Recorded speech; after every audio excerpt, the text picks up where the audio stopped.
Hey there everybody, I had some questions on the bank system, and so I'm going to give a really in-depth explanation on the tutorial today. I'm going to go through the wiring, and I'm not going to go too much focus on the railing because that's already been done for the most part, but I'm going to start with the front and go to the back, just so everyone really gets this idea down. So, yeah.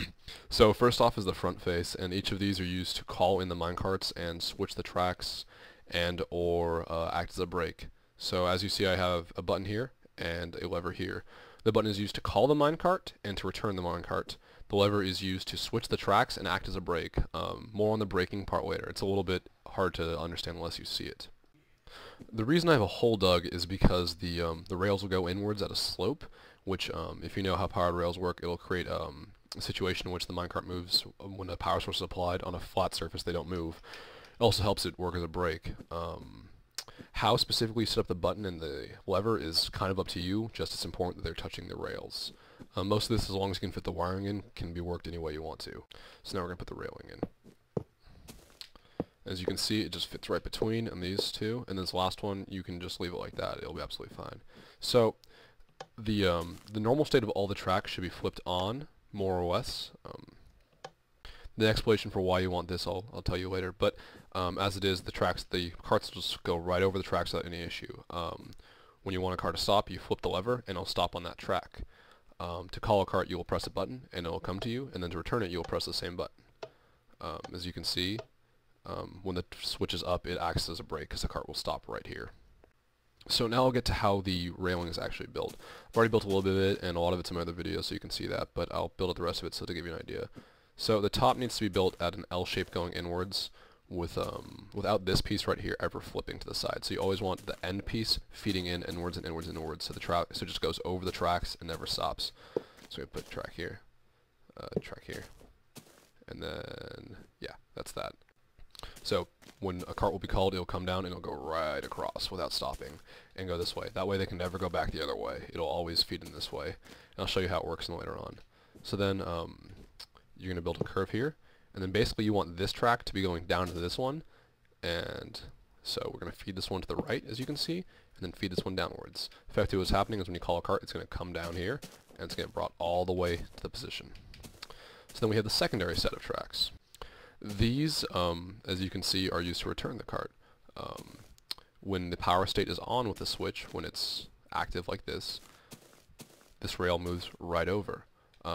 And I'm going to build this part for you now so you get an understanding on why this works the way it does. It's flipping track essentially.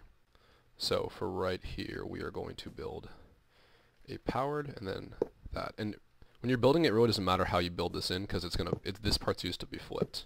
So as you can see, this part's switched inward. So if I was to send a cart back, it would just travel along this way and then it would go up this path because this one's turning up while this one is going straight. So I'm going to flip the switch so you just get a really good idea for that.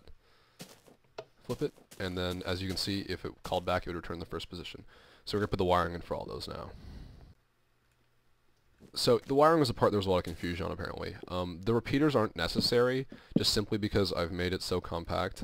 If you don't use repeaters, the wires can kind of overlap, and you can get signals you don't want to, which can kind of screw up your system. Again though, like if you make it bigger, it really doesn't need to be done. This is just preference. So, yeah, so as you can see, when a switch is on, or switches down, the power signal is on, sending a track back. Sorry, when it's on, it goes forward. When it's off, like this, where it's stopped, it'd be sent back to the original position. So what happens is when the switch is down, it acts as a brake, and also returns the cart home. Essentially, the track with the unpowered brake is where the cart will return to. So this is the second one, so it will return to the second seat. So you call it to the position you want to, and it automatically returns with that. You have to somewhat remember, like you have to kind of figure out the timing, because it takes it about a second and a half to return. And yeah, once it returns, then you flip the switch back. You'll get the hang of it pretty quickly. And if you mess up, it just returns back to where you had it, and you can do it again without any issue ever. So then we'll do the wiring for calling the cart in. This part can cause some confusion among people. I already built the start of it, but we'll give you an idea. So the carts are going to be sitting here, and they're powered by giving a redstone circuit to this. All this redstone is just really simple. It's however you want to wire it, and it's just a redstone signal. So we got the first part in, so I just worked it over. And the reason I'm doing this is because I don't want it to hit any of the tracks. It can cause some issues, and it's really unnecessary. Like, there's just no reason for issues to be happening. So, and then we build this in. I don't think I need one on top of that. If I do, I'll just put it on. And so then, let's put a cart here so you can see that it works. 64 carts, I love it. So put a cart there, and then we return back. So now the cart's in the first position, so we're going to press the button. Oh, any more. Press the button, and I'm sorry, I forgot to power those tracks. Give me 1 second. I'll have all these powered, and I'll resume the video. Alright, as you can see, I powered all the tracks, and some of you may be curious how I did that, so we'll just show you a little bit how I power them. It's best to hide your power sources because sometimes you can overlap the signals, and it's really just not beneficial. So you just dig it out 2 squares below, put a torch underneath each, you'll power the track, and then you just cover the hole back up, and you'll have absolutely no problems. I promise. Alright, so let's try this minecart calling it again one more time. Alright, so just a little side note, for some reason it was bugging a little bit, and when I flipped the switch it would just keep powering it no matter what happened, so I just added 2 little wires beneath it, and it seems to have fixed the problem. On my other carts though, this wasn't an issue, so if it is for you, that's the solution. You just put 2 redstones below. Anyhow, so you've all seen the wiring now, how the tracks are laid out, so there really should be no question. Now I'm just going to give you a pretty detailed example of how it works. So as I've said, the unpowered tracks is where the cart will go to. The button you press is the cart that will be called. We're just going to use one cart right now so you can see it jump around. So I hit the switch, cart comes, and it goes there.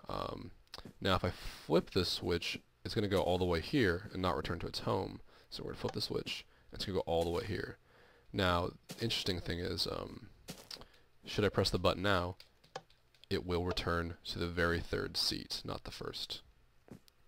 So as you can see, the switch that's unpowered is where it will be returned to, regardless of which button you press.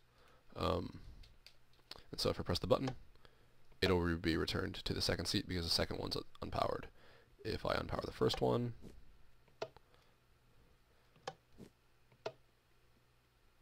it will, oops, it'll come back. It will be returned to the first one. And that's pretty much the long and short of it. If anyone else still has questions, let me know, but I think that should really cover everything. Between the 2 videos, I think all the railing tracks are covered, and all the wiring should be done pretty specifically. Again, these aren't necessary, it just prevents these wires from overlapping, which is handy for how compact I have it. And that's about it, so hope you enjoy it.